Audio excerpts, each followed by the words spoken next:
माँ शारदे को नमन। आप सभी को मेरा प्रणाम। आज दिन रविवार है। फुर्सत के समय ख़ास तौर से उन लोगों के लिए जो कर्म क्षेत्र में रहते हैं, उनको आज थोड़ा सा राहत मिलेगी। मैं व्यक्तिगत रूप से मैं कुछ बात कहना चाह रहा हूँ जो बाय एक्सपीरियंस आप सभी से शेयर करूँगा। किसी को बुरा नहीं लगना चाहिए।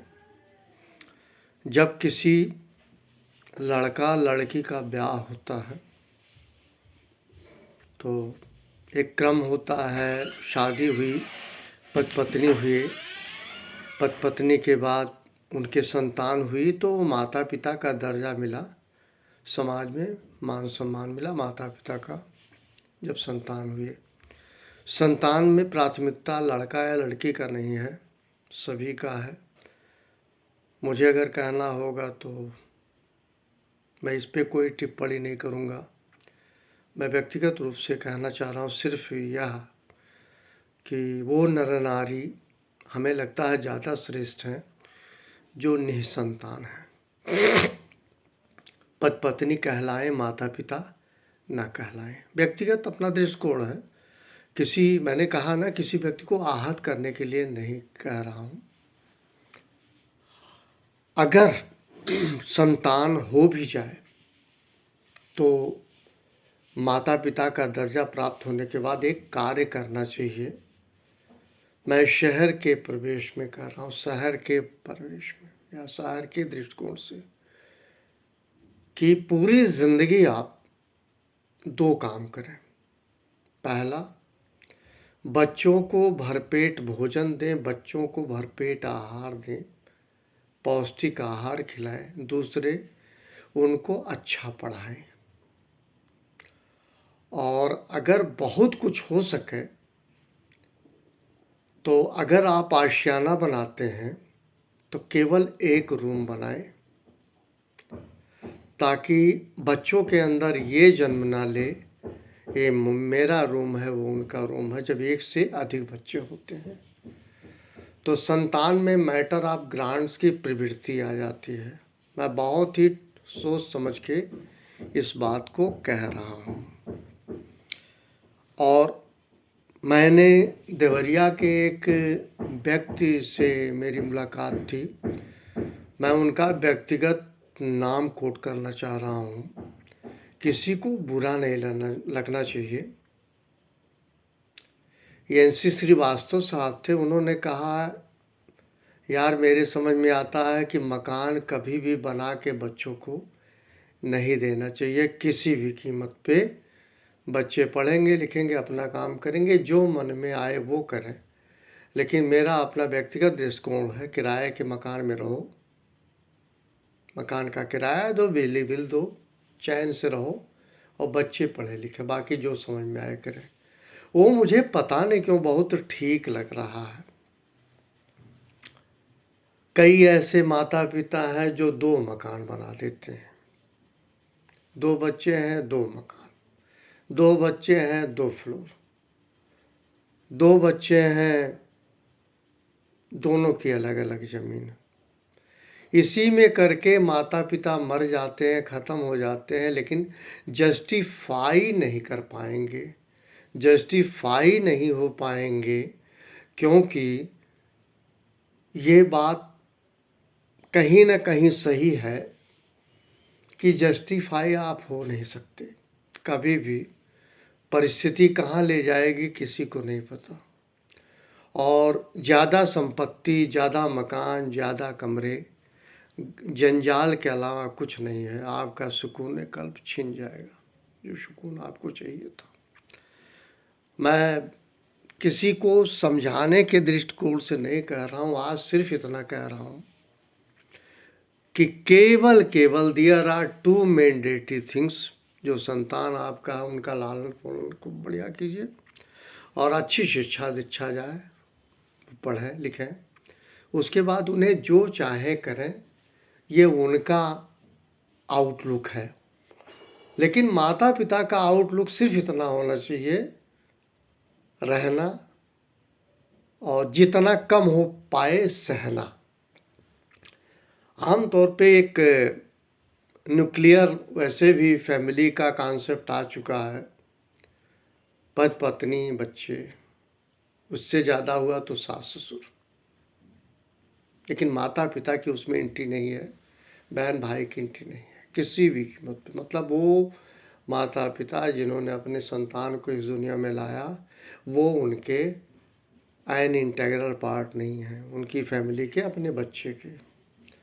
मैं कई जगह सुनता हूँ माता पिता बच्चों के साथ रहते हैं, लेकिन सबको आपको पता होना चाहिए एक पिता कई बच्चों को रख सकता है और कई बच्चे अपने पिता को नहीं पाल सकते। ये सत्य है, इसको एक्सेप्ट करना चाहिए। गलत फहमी हो तो वो तो मैं दूर नहीं कर सकता। मिलके 10 लोग नहीं पाल सकते, लेकिन एक पिता अगर उसके 10 बच्चे हो पाल सकता। ये बात सही है, ये पीड़ादायक नहीं है, चुभने वाली बात नहीं कह रहा हूँ, ये ही सच है। मुझे एक कहानी याद आती है। एक ब्राह्मण था और उसकी पत्नी थी, वो दुष्ट थी, सुबह से परेशान करती थी, संयुक्त परिवार में रहती थी।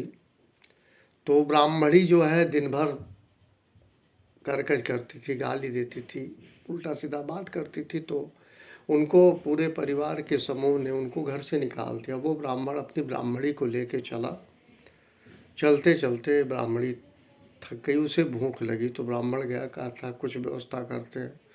वो जाता है, तब तक वो ब्राह्मणी देखती है एक सुंदर युवक था, उससे बातें करती है, तमाम चीज़ें। और उसके बाद ये सब करते हुए, और जब तक वो ब्राह्मण आता उसको खाना लेके, तब तक देखता वो कहती है कि ये नवयुवक भी भूखा है, इसको भी खिला दे।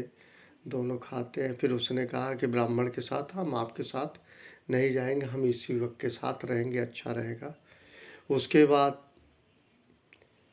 इस बीच क्या हुआ था अतीत में कि उस नारी की आयु बहुत कम थी, लेकिन जब मृत्यु की बात थी, पहले उसकी मृत्यु हो चुकी थी, तो इसने अपना जो है कुछ वर्ष उस नारी को दिया था, ब्राह्मणी को दिया था। चूँकि ब्राह्मण बहुत ही कर्तव्यनिष्ठ अपनी पत्नी के प्रति था, वफादार था, और उसने भगवान से अपना कुछ आयु अपनी पत्नी को दे दिया था। तो उसे झुंझलाहट में जब वो युवक के साथ चली गई, रहने लगी, तो उसका पति ने कहा कि मैं तो अब तो अकेले रह गया और मैंने कुछ उम्र उसको भी दे दी थी। तो उसी झुंझलाहट में उसने उसको अपना मृत्यु का जो पीरियड उसको उसमें शिफ्ट किया था, वो जो है आयु उसने वापस ले लिया, और वो नारी मर गई, युवती मर गई जिस युवक के साथ थी। मेरा सिर्फ अभिप्राय है, मैं बदले की भावना पे नहीं कह रहा हूँ। एक छोटी सी कहानी सुनने या सुनाने का कोई मेरा नियत नहीं है, मैं सिर्फ ये कह रहा हूँ प्यारे, जितने कम में होंगे उतने ही कम गम में भी होंगे, जितने ज़्यादा में होंगे उतने जंजाल होंगे।